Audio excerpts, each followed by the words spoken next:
நம்முடைய பிள்ளைகளை ஏன் நம்ம நேசிக்கிறோம்? ஏன் நம்ம நேசிக்கிறோம்னு கேட்டால் அதுக்கு ரீசன் ஒன்று தான், அவங்க பிள்ளைகள் ஆனதுனால. ஹல்லேலூயா. பிள்ளைகள் ஆனதுனால.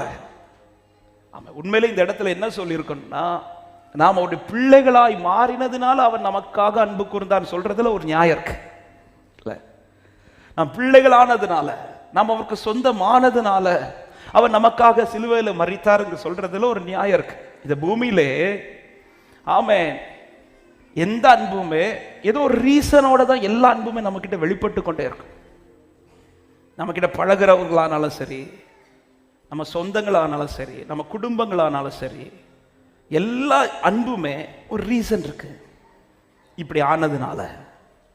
ஆமாம், ஸ்கூல்ல ஃப்ரெண்ட்ஸ் எதனால வந்தாங்க? அந்த ஸ்கூல்ல நம்ம படிச்சதுனால, அவங்க கூட படிச்சதுனால இல்லை, அவங்க கூட படிச்சதுனால. காலேஜில் அந்த ஃப்ரெண்ட்ஸ் கூட படிச்சதுனால அவங்கெல்லாம் ஃப்ரெண்ட்ஸ் ஆனாங்க. ஆமென். நம்ம இங்கே சொந்தங்கள்லாம் இருக்கிறதுனால எதனால வந்தாங்க? இந்த சொந்தங்கள் யாருமே தெரியாதவர்கள் அல்ல, எல்லாம் இந்த உறவு, ரத்த உறவுன்னு சொல்லுவாங்கல்ல, எல்லாம் இந்த ரத்தத்துக்குள்ள வந்ததுனால. ஸோ இப்படி வந்ததுனால தான் நேசமே எல்லாருக்கும் வந்துச்சு. ஆனா இங்க வேதம் சொல்லுகிறது, நாம் பிள்ளைகள் ஆனதுனால அல்ல, நாம் பாவிகளா இருக்கும் போதே. ஹல்லேலூயா.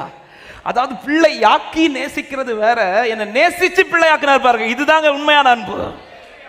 ஹல்லேலூயா.